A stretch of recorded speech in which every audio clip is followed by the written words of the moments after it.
पक्की कैरी का आइसक्रीम बनाएंगे। ये मीठी वाली, थोड़ी सी मलाई ऐड कर दूंगी मैं।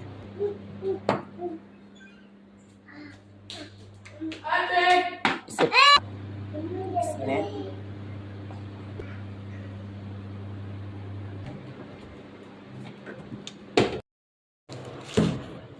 ये कंप्लीट हो गई है। इसे कट करके खाई जा सकती है, पर मेरे को एक आइडिया आया है।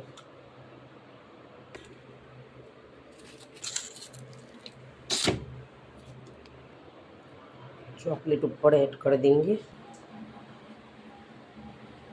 खाने में तो बहुत टेस्टी लगती है, पर वापस फ्रिज में रखनी पड़ेगी इसे।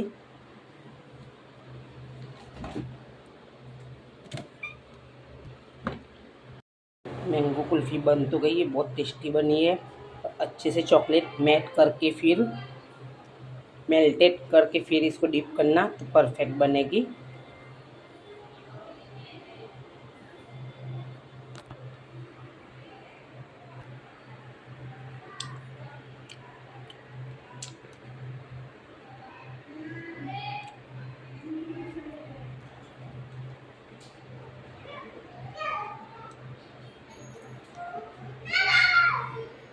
बहुत टेस्टी और बहुत अच्छी बनी है। अब भी ट्राई करिएगा।